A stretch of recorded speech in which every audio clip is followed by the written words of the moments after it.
তাদের কাজ ছিল কি? জমিনে সন্ত্রাস সৃষ্টি করা, ফাসাদ সৃষ্টি করা। তারা সংশোধন করত না, মানবতার কল্যাণে কোনো কাজ করত না। আর একে অপরে পরস্পর 9 জন প্রধান তারা কসম করলো, শপথ করলো। কি শপথ করলো? ক্বালু তাকাসামু বিল্লাহি লানুবাইতান্নাহু ওয়া আহলাহু। সালেহ আলাইহিস সালাম, সালেহ নবী, তাকে আমরা মারবো, তার পরিবারের জ্ঞাতি গোষ্ঠী যারা আছে তাদেরকেও আমরা শেষ করে ফেলবো, তাদেরকে আমরা মারবো। যখনই এই দিক দিয়ে যেতে লাগবে আমরা জীবনের মতো শেষ করে ফেলবো।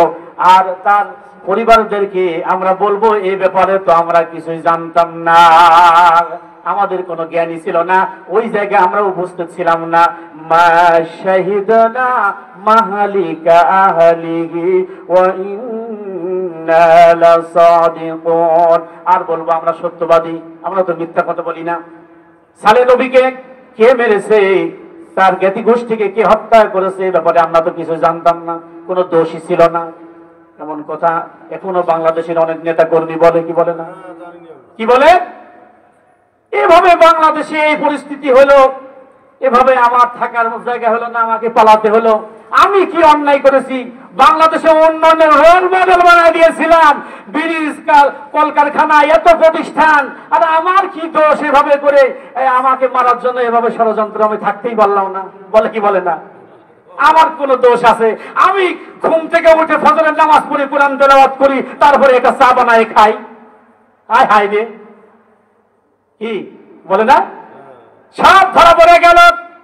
মন্ত্রী মিনিস্টার যত উপর থেকে শুরু করে নিম্ন স্তর পর্যন্ত, নেতা কর্মী, পুলিশ অফিসার পর্যন্ত কত টাকা আত্মসাৎ করেছে, বিদেশে টাকা পাঠাইছে, পাচার করেছে, নিজের জেলায় বাড়ি, গুলশান বানাইতে বাড়ি, আবুধাবিতে বাড়ি, বেগম পাড়ায় বাড়ি। আরো চিন্তা করেছিল যদি একদম জায়গা না হয় মঙ্গল গ্রহে বাড়ি করবো, যাতে খুঁজেই না পায়, ঠিক কিনা? আল্লাহ ডাক দিয়ে বলে, ইয়া মাশারাল জিন্নি ওয়াল ইনসি ইন ইসতাতাতুম আন তানফুযু মিন আকতারিস সামাওয়াতি ওয়াল আরদি ফানফুযু। আমার এরিয়া, আমার অঞ্চলের বাইরে, আসমান আর জমিনের সীমানার বাইরে এমন কোন জায়গা আছে নাকি যে আমার এরিয়ার বাইরে? সব কার জায়গা? সব কার জায়গা?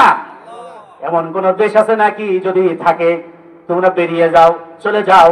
যে দেশে আমার সূর্য নাই, যে দেশে আমার অক্সিজেন নাই, আলো নাই, বাতাস নাই, যে দেশে আমার ঠিকানা নাই, এমন কোন জায়গা পাবে নাকি?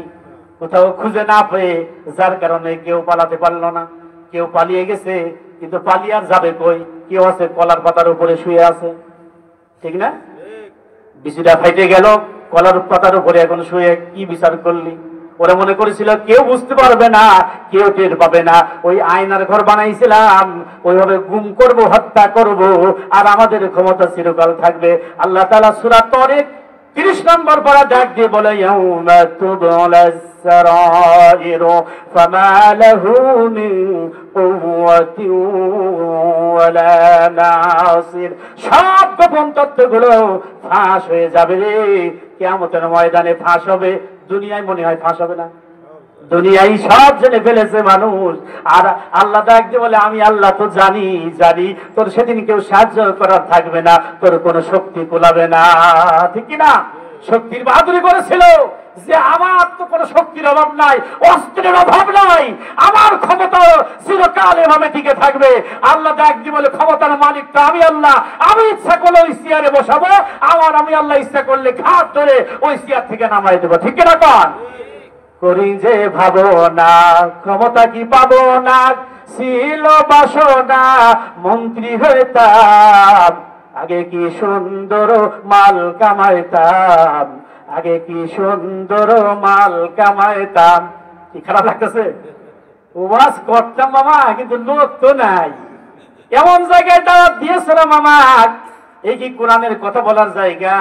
আমি বুঝলাম পাবনার এই ছোট ছোট মাহফিল হলে আর দাওয়াত নেওয়া যাবে না, যেখানে কোরআনের কোনো সম্মান নাই।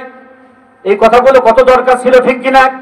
ওদের তো ভাবনা, এতদিন ক্ষমতা পেয়ে যা করেছি সব মেরে শেষ করে ফেলবো, আলেম মারবো, দিনের দায়ীদের মারবো, সব রাজনীতিবিদদের মারবো, ধর্মীয় নেতৃবৃন্দকে মারবো, তখন ক্ষমতা তো আমারই থাকবে। আবারও বস্তা বস্তা টাকা কামাই করবো, টাকার উপরে শুয়ে থাকবো, ঠিক কিনা? করি যে ভাবনা, ক্ষমতা কি পাবো না, ছিল বাসনা মন্ত্রী হইতাম, আগে কি সুন্দর মাল কামাইতাম, আগে কি সুন্দর টাকা কামাইতাম। দিন হইতে দিন আসে যে কঠিন, যত দিন যায় কঠিন আসে না, ওরা মনে করেছিল সহজ, আরো ভালো দিন আসবে। দিন হইতে দিন আসে যে কঠিন, দিন হইতে দিন আসে যে কঠিন, ভাঙ্গা হাতটা লইয়া কোন পথে যাইতাম, ভাঙ্গা হাতটা লইয়া কোন পথে যাইতাম, আগে কি সুন্দর মাল কামাইতাম, আগে কি সুন্দর মাল কামাইতাম। ঠিক কিনা কন? সেদিন আসবে কঠিন, ভাঙ্গা হাত পাও কিছুই নাই। তা আল্লাহ বলেন আজ জাতি সামত জাতি, আমি আজ জাতিকে আমি দিয়েছিলাম কয়দিন? 7 রাত 8 দিন। সামত জাতিকে আমি দিয়েছিলাম 3 দিন। আর বাংলাদেশের এই ফিরাউন লেডিস ফিরাউন, একে আমি মাত্র 45 মিনিট সময় দিয়েছিলাম। কয় মিনিট? 45 মিনিট। আবার কেউ যদি বাহাদুরি করে ক্ষমতার দাপট দেখায় 1 সেকেন্ড সময় পাবে না। কথা বলেন ঠিক না বেঠি? কোরআন আছে, ইসলাম আছে, আমার আল্লাহ আছে না নাই? ক্ষমতা সব সত্য আমার আল্লাহ পাক দেখায় দেবে। আয় বাহাদুরি করবি, ফিল্ডের নামে দেখ, খেলা হবে, আবার খেলা হবে। কই কার সাথে?